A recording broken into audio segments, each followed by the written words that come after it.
Good morning, Blood Bowl coaches, and welcome to the first update of the Season 7 Star City Blood Bowl League season, where we'll go through the results of the past round. We'll look at the standings, we'll look at the honors, and then we'll even look ahead at round 2, where we'll give some predictions of what will happen in those games. So, kicking off, we had the Kansas City against the Liver Spoiled Wretches. Kansas City was able to edge that game out 1-0, but they did suffer 3 casualties.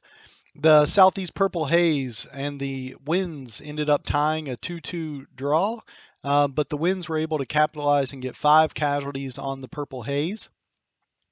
The Scumdogs of the Universe and the Boggy Bottom Boys faced off in a 2-2 draw, but it was the Scumdogs who came ahead with 4 casualties in that match. The Mill Mountaineers and the Tricera Stoppers had a pretty uneventful game, each only recording 1 casualty, but the Tricera Stoppers were able to edge out 2-1 in a victory over the Dwarves. And then last in this division, the Blackwater Ferrymen took on the Lothlorien Predators, where they beat up the Predators pretty good, recording 5 casualties, which was the most of any team this round.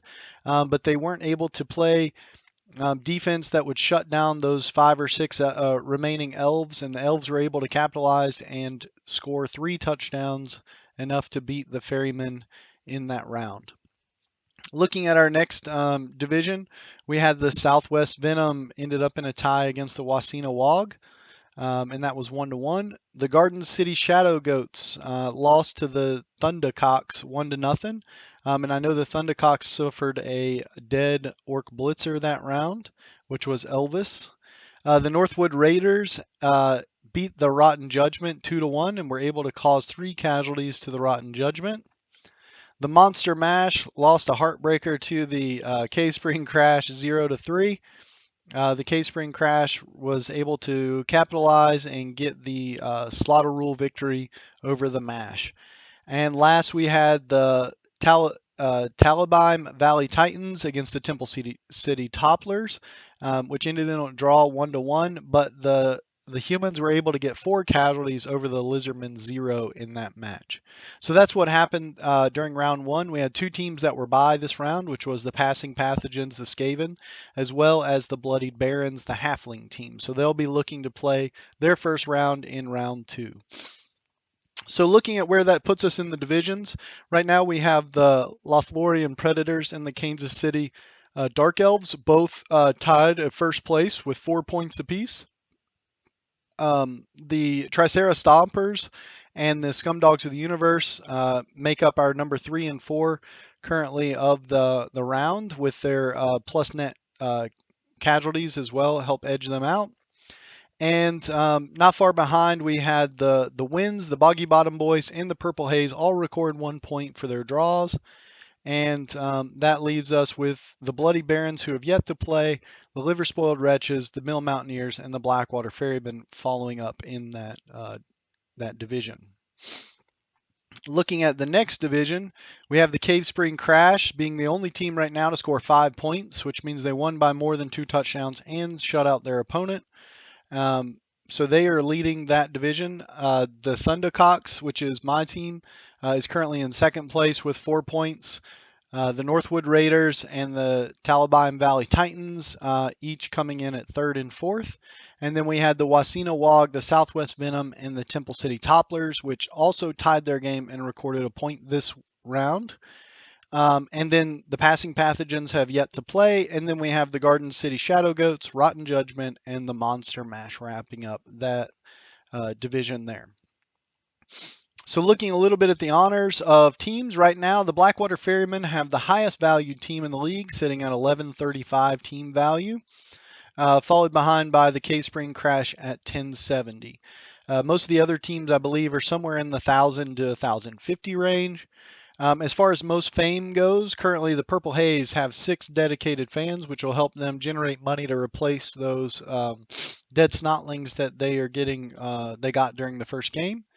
And then looking at most experienced right now, the Ulthuan Winds currently have generated 23 SPP in the first round, which is an insane amount.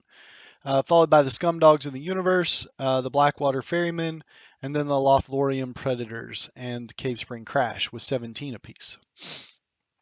As far as Best performance right now, the best performing team in the league is the Hawthorne Winds, which is a touchdowns plus casualties plus completions plus interceptions plus injuries plus deaths plus fouls.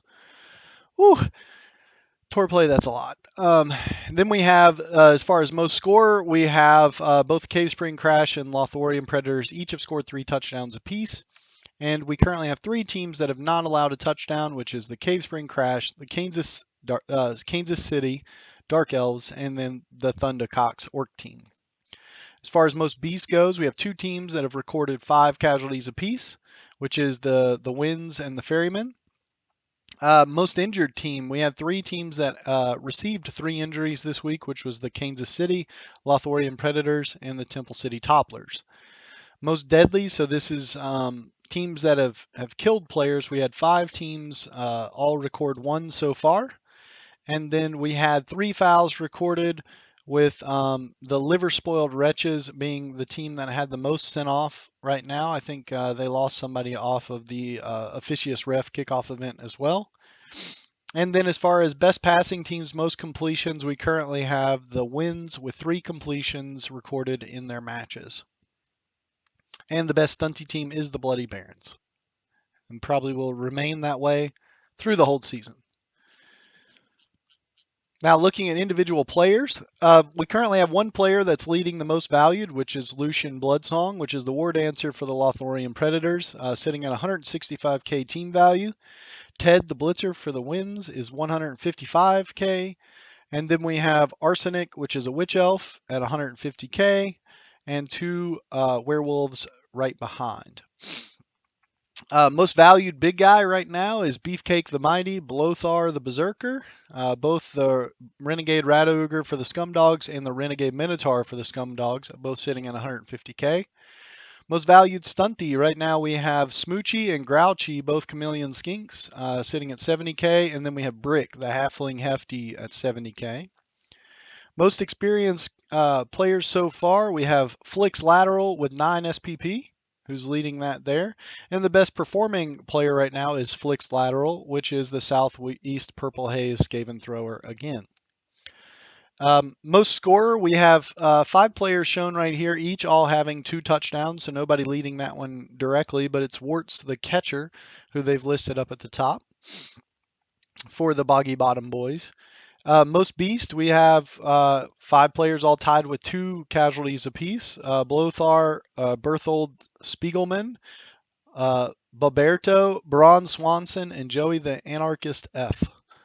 So most injured, we have 1 player on the Rotten Judgment who has received 2 injuries in 1 game, which is Alex Ieres, the Blitzer for the Rotten Judgment. And I think that's mostly it there.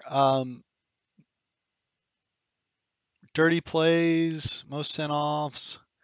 I think there's just a tie for, most completions. Kellen for the Ulthuan Winds has recorded 3 completions so far, so leading the league there. Now we're just kind of going to look at what's coming up next. So the next round, we have the Lothorian Predators against the Mill Mountaineers. This is a Wood Elf versus Dwarf match. This is going to be taking place in the spring weather. The Wood Elves are going to have a handful of journeymen, and they'll be missing their thrower for this action, so they probably won't be making too many long passes. And then we got the Mill Mountaineers, which is a relatively healthy dwarf team. They're going to be missing a lineman, but they will get a journeyman dwarf blocker lineman to replace that. But the rest of them look pretty healthy. It looks like block guard, mighty blow. This one could really go either way. I think that it could be something where the Predators could get out front if they can roll dodges to stay away from the Mill Mountaineers. But if the Mill Mountaineers can capitalize on the blocks and the basing up of the Wood Elves, they may be able to get enough off the field and just work the Mill Mountaineers downfield. I think it's really important who receives this match right here. I think if the Dwarves win the toss and receive, they may be able to work enough of the Wood Elves off the field that when it's time for the Predators to receive, it'll be a lot easier for the Mill Mountaineers to play defense. The Mill Mountaineers probably need to keep a few players back to keep pace with those fast catchers that'll be running downfield. But without that thrower threat, it should be a little easier to contain the Predators during this match. I'm going to go ahead and make this one 2-1 with the Predators edging out the Mountaineers in this match here. So I got the Stompers against the Scumdogs in the Universe as the next match. This will take place in the Primordial Rainforest. The Tricera Stompers have a healthy team. Let's see how many they got. 4, 5, 6, 7, 8, 9, 10, 11. So they have 11 players, 3 rerolls, 2 rerolls still, 2 Bloxauruses. It looks like they have a couple players that are real close to skilling up. If I was them, I'd probably would randomize some skills on these skinks. But if they're saving for something specific, that might be something they want to grab. And then against the Scumdogs of the Universe, which is a full healthy Renegade team that has a lot of block, a lot of big scary dudes here that are unskilled. So I think this one's going to come down to if these big guys can manhandle quite a bit of the Saurus that are going on there. If they can tie up a bunch of Saurus, then they may be able to get some advantage. If I was the Tricera Stompers, I'd probably look to put my Bloxaurus up so that they're blitzing these big guys constantly and hoping to remove 1 or 2 off the field. It would also be easy to work off these Renegade linemen, I think, and keep them stunned so that you keep a numbers advantage. And then just use your speed as the Lizardmen to capitalize on the dogs. But trying to take down their dodging Dark Elf, Pustulus Maximus may be a little difficult, especially I haven't played against a Renegade team that actually utilized the thrower to run the ball first. So if this guy gets out there and then they can pass the animosity, then they may be able to make some stretch plays happen. So I'm going to give this one, I'm going to call this one a draw. I think it's going to be a 1-1 tie is what I'm going to guess right there. Then we have the Boggy Bottom Boys against the Purple Haze. So the Boggy Bottom Boys have a couple block catchers with no dodge and a couple throwers, or 1 thrower with Cannoneer. They're going to end up with a journeyman or 2. Let's see, 5, 6, 7, 8, 9. So they'll end up with 2 journeymen to bring up their team value against the Purple Haze, which is rocking a whole bunch of players. That's 16 dudes. 5, 6, 7, 8, 9, 10, 11, 12, 13, 14, 15, 16. There's 16 players here.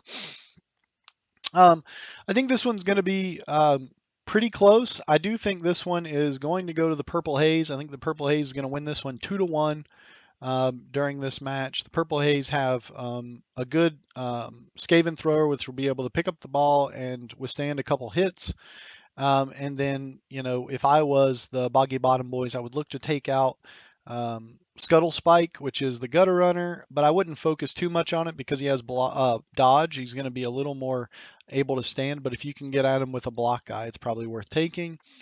And then obviously just be wary of the fouls you're leaving open because I'm sure that the Underworld coach, the Purple Haze, will be looking to foul with these Underworld Snotlings as they swarm onto the field. All right, so looking at the next one, we got an elf on elf match. The Ulthuan Winds against the Kansas City Dark Elves. This one's going to come down to if the Winds can score fast before they get beat up by the Dark Elves. So the Winds are going to have to play a little bit of a dodgy game to stay away from the Dark Elves because they're going to obviously outblock them quite a bit. They're also going to have Frenzy to control the sideline, so it's going to be a much tighter match. The Dark Elves are going to get a couple journeymen, which is no big deal really. But they still only have 1 reroll, and they've lost their leader. And it looks like 3 rerolls for the Winds. So with this match here, I think this one's actually going to go to the Winds 2-1. I do think that the Winds are going to suffer quite a few casualties, and the Dark Elves will still get quite a bit of SPP in this match. Lastly, we have the Liver Spoiled Wretches against the Bloodied Barons. So the Bloody Barons get to show off their first match. Let's see what the Wretches have. So the Wretches are sitting at 1050 team value. They are going to have disturbing presence, foul appearance, things that make throw teammate and catching the ball a little harder, which should help control a little bit of the offense, but they only have 1 single Pestigore that has extra arms as their ball carrier, really, because everybody else is agility 4 or higher. So if the Bloody Barons can maybe foul Dr. Fauci and keep him out of play, or then it's probably going to be a lot harder for the liver spoiled wretches to make anything moving on offense. The Bloody Barons are going to be sitting pretty low in team values, 770K. They're going to have a guard Treeman, which is going to be a little tough for them to have. But they're going to be in a kind of a pickle, especially if they can't control the rot spawn, which is going to have tentacles. If they can get that tentacles on a bunch of the halfling hopefuls, they'll keep most of that team locked down with their strength. And so, probably what I would look to do is obviously induce a player that is going to be able to withstand that. It looks like they're going to take a halfling master chef, which will help with their rerolls, and stealing rerolls of the liver spoiled wretches, which will be critical. If they can steal these 2 rerolls each half and essentially have the Nurgle have no rerolls, they may be able to actually make something happen here. But they'll probably look to take someone like Deeproot or Griff in order to try and handle the Bloody Barons here. And so with this match right here, I actually think this one's going to go 1-0 with the Bloody Barons beating the Nurgle in this match here. I do think the Halflings are going to suffer casualties. They always will and do. But I do think that they're going to be able to shut down their offense, take their rerolls, and it's going to be really, really difficult for the Nurgle to get anything going offensively. All right, looking at the other division, we have the Temple City Topplers and the Monster Mash. This is Andrew Jones's team against Jen's Necromantic Horror. The Temple City Topplers got really beat up last time, so they're missing a Saurus. They're only going to have 5 Saurus, 3 Skinks, then that's going to give them 3 Journeyman Skink linemen, which may make handling the ball a little bit more difficult. Still only 2 rerolls. And it looks like the Monster Mash are missing a Ghoul, which is bad as well. And so they're going to look like they're going to have to run the ball with their werewolves, which do have block, which is good. They do have claws and frenzy. So if I was Jen, I would look to use those claws in block as much as possible to attack the Saurus that they have there and try and remove those from the field. They do have 3 rerolls, which is impressive. But I guess they don't have any what do you call it? Flesh golems, which is bad. How much money do they have? 65K. Not really enough to buy a flesh golem or a ghoul. So I think that this is going to really come down to whether the Temple City Topplers can hurt these 2 werewolves. Once that's there, their offense is pretty much done. And alternatively, if the werewolves can work the Topplers off the field, then the Saurus off the field, then it's going to be a lot easier as well because they're going to have to be playing defense with the Skinks. I do think this one is going to go to the Topplers. The Topplers are going to win this one, I think, 2-0. I think it's just going to be hard for the Mash to get anything moving with their Ghoul out and no Flesh Golems to kind of lead the way. Those Saurus are going to bully those zombies pretty easily, I would imagine. Looking at the next match, we have the Cave Spring Crash Slan team against the Northwood Raiders. This is going to be a tough one for the Slan to pull out. I know they have a lot of dodge. They have obviously 2+ leapers and wrestle, which is really useful against the block heavy Norse team. I think that one of the things that the Norse are going to be able to do is obviously control the sideline with their 2 frenzy block Ulfrunners. And then their sure hands on their Valkyrie is going to make it so that any sort of strip ball attempts will be a little more difficult, and it'll help save some of the rerolls for the Norse to be able to attack the Slan. Looking here, Juggernaut's not going to be super useful. I think that this is really going to... There's no pigs, right? There is a pig. 1 pig. Trying to look here. I think that this one will actually end up in a draw 1-1. I think they're both going to score. But I think that the Slan are gonna get pretty beat up this round. Obviously, if the Croxagore can use his Mighty Blow to work these Norse linemen off the field, it obviously makes it a lot easier for the Slan.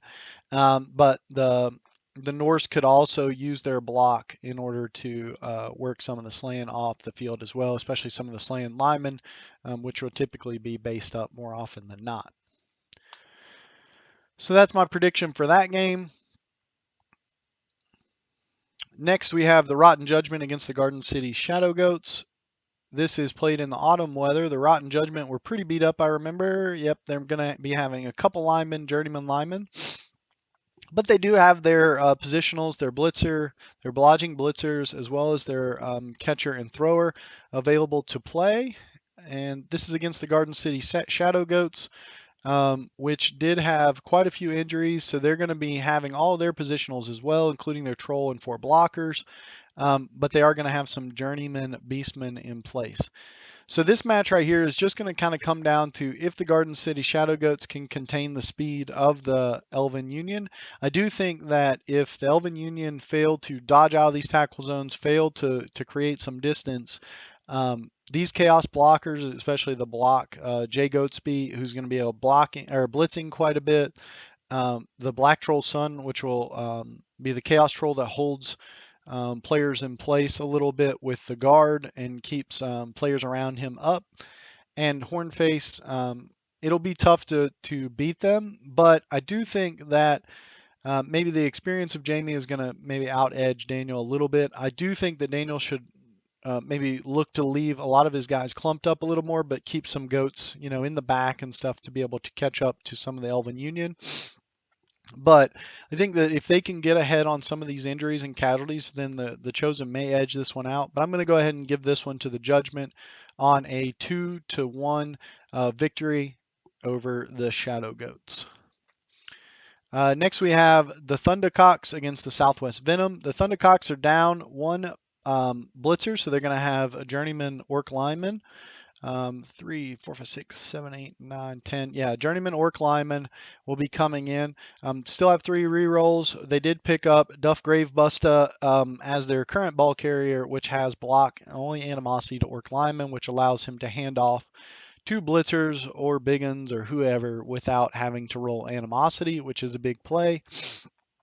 Sitting at 1,000, they'll be at 1,050 after the inducements, and then we have the Southwest Venom, which has 2 Dark Elf linemen that are injured pretty severely. Those probably are firings, I would imagine. But they're going to end up with 2, let's see, 5, 6, 7, 8, 9. Yeah, 2 linemen. Those 140K. That'll put them at 1060, so there'll be almost no inducements for this match.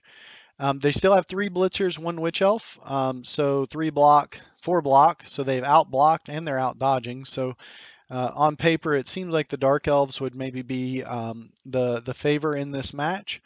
But it's going to come down to if the Thundercocks can work enough of the dark elves off the field and get some injuries, then it's a lot easier for the orcs to move around.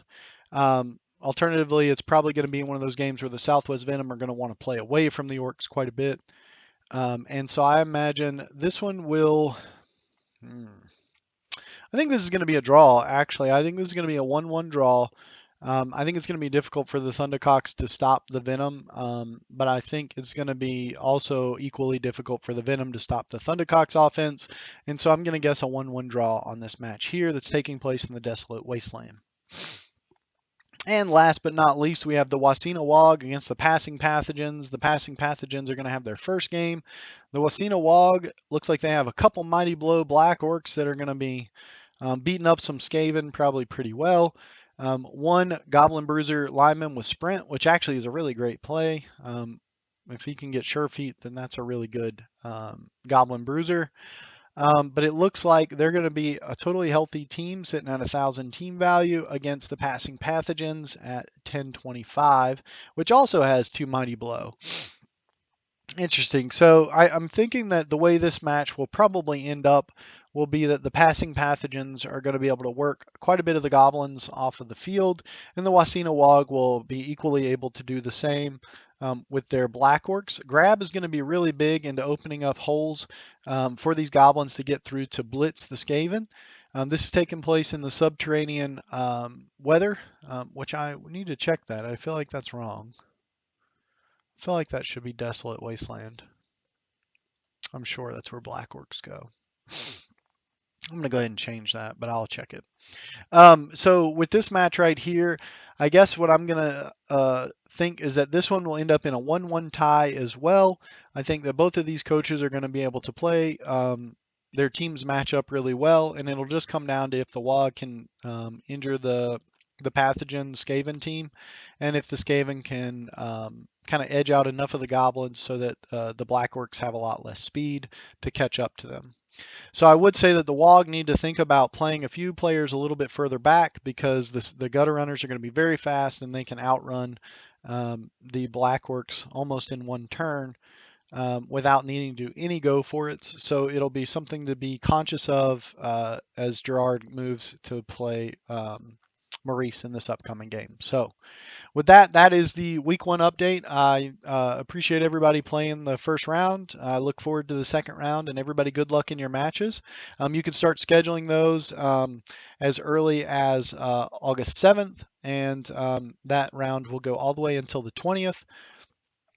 Good luck to coaches, and have a good rest of the weekend. Thanks.